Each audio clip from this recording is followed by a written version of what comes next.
తెలంగాణలో జనసేన పార్టీ విస్తరణపై ఆ పార్టీ అధినేత పవన్ కళ్యాణ్ ఫోకస్ పెట్టారు. హైదరాబాద్ మణికొండలో నూతనంగా నిర్మించిన తెలంగాణ రాష్ట్ర ఆఫీస్ పూజా కార్యక్రమాలను ఘనంగా ప్రారంభించారు. రాబోయే గ్రేటర్ ఎన్నికలే లక్ష్యంగా పార్టీని బలోపేతం చేయడమే ప్రధాన ఉద్దేశమని తెలుస్తోంది.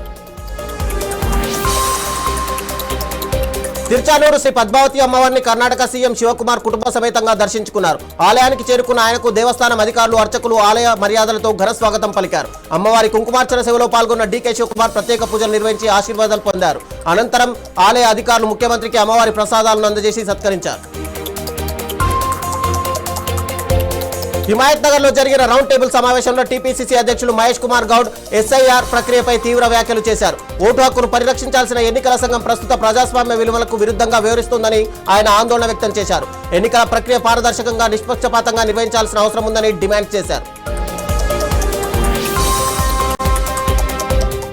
పెద్దపల్లి బస్టాండ్ వద్ద టీఆర్ఎస్ జెండాను పార్టీ చీఫ్ కవిత ఎగరవేశారు. పట్టణ శివార్లోని ఛత్రపతి శివాజీ విగ్రహం నుంచి ర్యాలీ ప్రారంభమైంది. అనంతరం శివాజీ విగ్రహం, డాక్టర్ బిఆర్ అంబేద్కర్ విగ్రహాలకు పూలమాలలు వేసి నివాళులు అర్పించారు. తర్వాత తెలంగాణ తల్లి విగ్రహం వద్ద జెండా ఆవిష్కరించి కార్యక్రమాన్ని కొనసాగించారు. ఫోన్ ట్యాపింగ్ కేసులో చికోటి ప్రవీణ్ సిట్ విచారణ ముగిసింది. బషీరాబాద్ సిసిఎస్ కార్యాలయంలో సిట్కు ఆయన వాంగ్మూలం ఇచ్చినట్టు సమాచారం. మాజీ డీసీపీ రాధాకిషన్ రావు భుజంగరావుపై ఆరోపణలు చేస్తూ నార్కో అనాలసిస్ టెస్ట్ జరపాలని ఆయన డిమాండ్ చేశారు. లోక్సభ ప్రతిపక్ష నేత రాహుల్ గాంధీ జన్మదినాన్ని పురస్కరించుకుని సికింద్రాబాద్ కంటోన్మెంట్ పికెట్ కూడలిలో కాంగ్రెస్ శ్రేణులు ఘనంగా వేడుకలు నిర్వహించారు. ఈ సందర్భంగా ఎమ్మెల్యే శ్రీ గణేశన్, మర్రి రాజశేఖర రెడ్డి తదితరులు కేక్ కట్ చేసి శుభాకాంక్షలు తెలిపారు. యువతకు ఉపాధి, సామాజిక న్యాయం లక్ష్యంగా రాహుల్ గాంధీ పనిచేస్తున్నారని కొనియాడారు. ఆయన నాయకత్వంలో ఇండియా కూటమి భవిష్యత్తులో అధికారంలోకి వస్తుందని విశ్వాసం వ్యక్తం చేశారు. తిరుపతిలో మాజీ డిప్యూటీ సీఎం నారాయణస్వామి కూటమి ప్రభుత్వంపై తీవ్ర విమర్శలు చేశారు. మామిడి పంటకు కిలోకు కనీసం 15 నుంచి 20 రూపాయల మద్దతు ధర ప్రకటించాలన్నారు. లాకప్ డెత్ సాయికృష్ణ మృతి ఘటనపై సీబీఐ విచారణ జరిపించాలని డిమాండ్ చేస్తూ ప్రభుత్వ విధానాలపై ఆయన ఆగ్రహం వ్యక్తం చేశారు. అనకాపల్లి జిల్లా పాయకరావుపేట నియోజకవర్గంలో ఎన్డీఏ కూటమి విజయోత్సవ వేడుకలు ఘనంగా జరిగాయి. కూటమి ప్రభుత్వం 2 ఏళ్లు పూర్తి చేసుకున్న సందర్భంగా భారీ ర్యాలీ అనంతరం జరిగిన సభలో హోంమంత్రి అనిత పాల్గొన్నారు. నియోజకవర్గ అభివృద్ధికి సుమారు 650 కోట్ల రూపాయల పనులు చేపట్టామని తెలిపారు. ప్రజాసేవే కూటమి ప్రభుత్వ లక్ష్యమని ఆమె తెలిపారు. నంద్యాల జిల్లా బనగానపల్లిలో కూటమి ప్రభుత్వం 2 ఏళ్ల పాలన విజయోత్సవ సభ ఘనంగా జరిగింది. మంత్రి బీసీ జనార్దన్ రెడ్డి ఆధ్వర్యంలో జరిగిన ఈ సభలో అభివృద్ధి పనులను వివరించారు. బనగానపల్లిలో సుమారు 1800 కోట్ల రూపాయలతో అభివృద్ధి కార్యక్రమాలకు శ్రీకారం చుట్టామని మంత్రి తెలిపారు.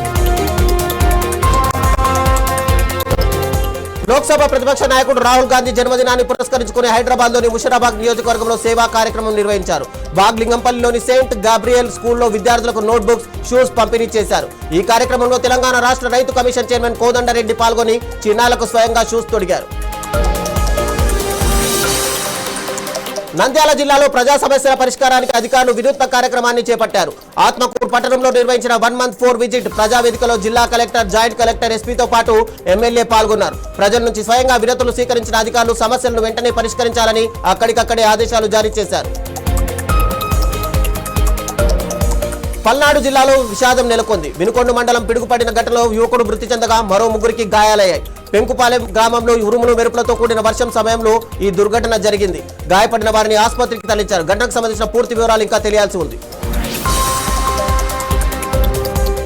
బాపట్ల జిల్లా చీరాల వాడరేవులో marine out post police station ను కోస్టల్ ఐజీ గోపీనాథ్ జెట్టి ప్రారంభించారు. తీర ప్రాంతాల్లో భద్రతా ప్రత్యేక నిఘా కోసం మెరైన్ పోలీస్ స్టేషన్ ను ఏర్పాటు చేస్తున్నట్టు ఆయన తెలిపారు. బీచ్ల వద్ద సీసీ కెమెరాలు, పోలీస్ పికెట్లతో నిఘా ఉంచి పర్యాటకులకు భద్రత మరింత ప్రాధాన్యమిస్తామని స్పష్టం చేశారు. కరీంనగర్ జిల్లాలో ఎలుగుబంటి సంచారం కలకలం రేపుతుంది. గంగాధర మండలం గట్టుబూత్కూర్ గ్రామంలో ఎలుగుబంటి కనిపించడంతో గ్రామస్తులు భయాందోళనకు గురయ్యారు. ఎలుగుబంటిని పట్టుకుని అడవిలోకి తరలించాలని గ్రామస్తులు డిమాండ్ చేస్తున్నారు. అలాగే ప్రజలు జాగ్రత్తగా ఉండాలని అధికారులు సూచించారు. సింగరేణిపై బీజేపీ చిల్లర రాజకీయాలు మానుకోవాలని ప్రభుత్వ విప్ అద్దంకి దయాకర్ తీవ్రస్థాయిలో విమర్శించారు. బొగ్గు గనుల ప్రైవేటీకరణకు కేంద్రంలోని బీజేపీ ప్రభుత్వమే కారణమని, సింగరేణిపై మాట్లాడే నైతిక హక్కు బీజేపీకి లేదన్నారు. సింగరేణిని కాపాడింది, కార్మికులకు అండగా నిలిచింది కాంగ్రెస్ పార్టీ అని దయాకర్ స్పష్టం చేశారు. రంగారెడ్డి జిల్లా తుర్కయాంజల్ రెవెన్యూ అధికారిపై దాడి ఘటన వెలుగులోకి వచ్చింది. వివాదాస్పద భూమి పరిశీలనకు వెళ్లిన ఆర్ఐ ప్రేమ్ కుమార్ పై ఓ మహిళ దాడి చేసి గల్లా పట్టుకుని ఈడ్చుకెళ్లినట్టు ఆరోపణలు వచ్చాయి. ఈ ఘటనపై బాధిత అధికారులు పోలీసులకు ఫిర్యాదు చేయగా కేసు నమోదు చేసి దర్యాప్తు చేస్తున్నట్టు సమాచారం. తిరుపతి జిల్లా శ్రీకాళహస్తిలో విషాద ఘటన జరిగింది. దేవస్థానం సెక్యూరిటీ ఉద్యోగి సెల్వి ఇంట్లో అగ్ని ప్రమాదం సంభవించింది.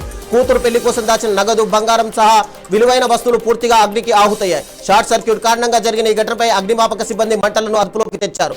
అయితే భారీ ఆస్తి నష్టం జరిగినట్టు తెలుస్తోంది. ఖమ్మం జిల్లా వైరా మున్సిపాలిటీలో రెండో సాధారణ కౌన్సిల్ సమావేశం రచ్చరచ్చగా మారింది. 89 అంశాల అజెండాతో సమావేశం నిర్వహించడాన్ని నిరసిస్తూ అధికార ప్రతిపక్ష కౌన్సిలర్లు సమావేశాన్ని బహిష్కరించారు. అజెండా అంశాలను తగ్గించి మళ్లీ సమావేశం నిర్వహించాలని డిమాండ్ చేస్తూ కౌన్సిలర్లు నిరసన వ్యక్తం చేశారు. సూర్యాపేట జిల్లా రైతులకు ఎస్పీ కీలక సూచనలు చేశారు. వర్షాకాలం ప్రారంభమైన నేపథ్యంలో నకిలీ విత్తనాల పట్ల అప్రమత్తంగా ఉండాలని రైతులకు విజ్ఞప్తి చేశారు. అనుమతి ఉన్న డీలర్ల వద్ద మాత్రమే విత్తనాలు కొనుగోలు చేయాలని, దళారుల వద్ద కొనుగోలు చేస్తే కఠిన చర్యలు తప్పవని హెచ్చరించారు.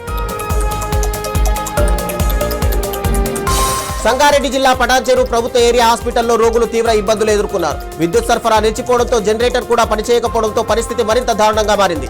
పేషెంట్లు, సిబ్బంది ఇబ్బందులు పడుతుండగా హాస్పిటల్ సూపరింటెండెంట్ స్పందించకపోవడంపై విమర్శలు వ్యక్తమవుతున్నాయి.